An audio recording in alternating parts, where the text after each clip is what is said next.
আসসালামু আলাইকুম।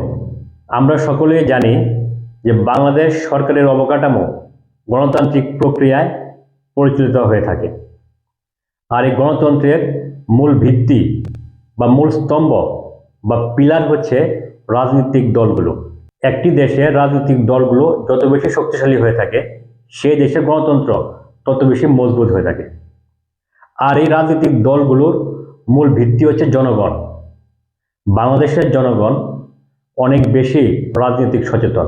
এই দেশের অধিকাংশ জনগণের কোনো না কোনো রাজনৈতিক দলের সাথে সম্পৃক্ততা রয়েছে। বিশ্বের প্রত্যেক গণতান্ত্রিক দেশেই একাধিক শক্তিশালী রাজনৈতিক দল থেকে থাকে।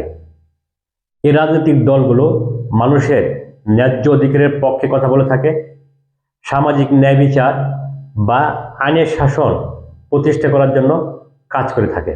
তারপরেও কোনো একটি নির্দিষ্ট বিশ্বাস বা ধর্মীয় বিশ্বাস বা ধর্মীয় আদর্শ বা অর্থনৈতিক কার্যক্রম পরিচালনা করার রূপরেখার উপর ভিত্তি করে মোটা দাগে আমরা এই রাজনৈতিক দলগুলোকে তিনটি ভাগে ভাগ করতে পারি।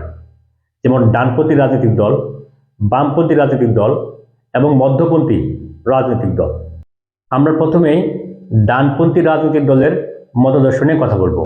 ডানপন্থী রাজনৈতিক দল হচ্ছে ওই সমস্ত দল যারা একটি নির্দিষ্ট ধর্মীয় আদর্শকে সামনে রেখে গঠিত হয়েছে এবং সে ধর্মীয় বিশেষের আলোকে রাষ্ট্রকে পরিচালিত করতে চায়। সেই দলগুলো হচ্ছে ডানপন্থী রাজনৈতিক দল।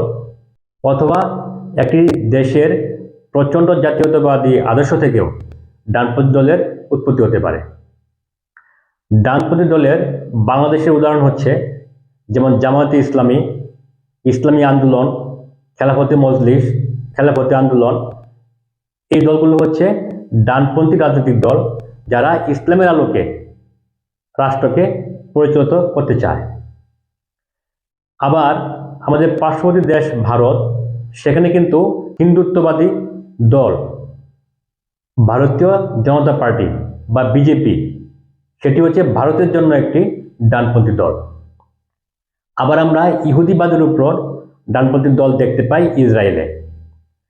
আমেরিকাতে বর্তমান যে রিপাবলিকান দলটি ক্ষমতায়, ডোনাল্ড ট্রাম্প যে দলের প্রেসিডেন্ট, সে দলটিও কিন্তু আমেরিকান জাতীয়তাবাদ এবং খ্রিস্টান মতাদর্শনে গঠিত একটি ডানপন্থী দল। ডানপন্থী দলগুলো রক্ষণশীল হয়ে থাকে এবং তারা ধর্মকে প্রাধান্য দিয়ে থাকে এবং ধর্মের আলোকে রাষ্ট্র এবং অর্থনীতি পরিচালনা করতে চায়। এখন আমরা বামপন্থী রাজনৈতিক দলের আদর্শ নিয়ে কথা বলবো।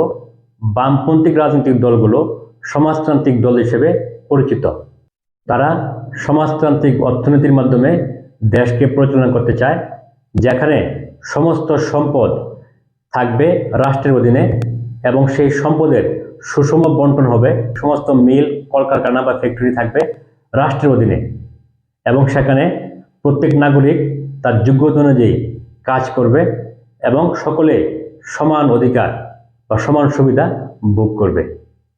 এবং বামপন্থী দলগুলো সমাজকে বা রাষ্ট্রকে ধর্মীয় প্রভাবমুক্ত রেখে পরিচালনা করতে চায়। যেমন বাংলাদেশের বামপন্থী দলগুলো হচ্ছে জাসদ, বাসদ, কমিউনিস্ট বা ওয়ার্কার্স পার্টি। আমরা বিশ্বের অনেক দেশে বামপন্থী সরকার দেখতে পাই, যেমন উত্তর কোরিয়া, রাশিয়া বা চীন, যে দেশগুলোতে অধিকাংশ কলকারখানার মালিক হচ্ছে সরকার এবং সরকার রাষ্ট্রীয় সম্পদের সুষম বন্টন নিশ্চিত করে থাকে, কিন্তু সেই সব সমাজ ধর্মীয় প্রভাবমুক্ত হয়ে থাকে। এখন আমরা মধ্যপন্থী দল সমূহের আদর্শ নিয়ে কথা বলবো। মধ্যপন্থী দল হচ্ছে ওই রাজনৈতিক দল যারা ডানপন্থীও না আবার বামপন্থীও না, অর্থাৎ ডানপন্থী দলের মতো ধর্মীয় আদর্শের উপর ভিত্তি করে রাষ্ট্র পরিচালনায় তারা বিশ্বাসী না। আবার বামপন্থী দলের মতো ধর্মহীন সমাজ বা সমাজতান্ত্রিক অর্থনীতিতে তারা বিশ্বাসী না। তারা রাষ্ট্রীয় পর্যায়ে ধর্ম নিরপেক্ষতায় বিশ্বাসী এবং অর্থনৈতিক পর্যায়ে মুক্তবাজার অর্থনীতি বা পুঁজিবাদে বিশ্বাসী।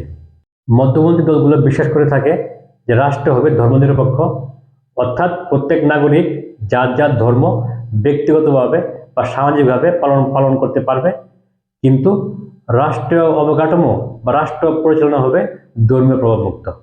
যেমন বাংলাদেশের এই মধ্যমন্ত্রী দলগুলো হচ্ছে বাংলাদেশ আওয়ামী লীগ, বিএনপি, জাতীয় পার্টি, নাগরিক ঐক্য, এলডিপি, গণ অধিকার পরিষদ, এই দলগুলো হচ্ছে মধ্যমন্ত্রী রাজনৈতিক দল। সকলে নিশ্চয়ই বুঝতে পেরেছেন। ধন্যবাদ সকলকে। আসসালামু আলাইকুম।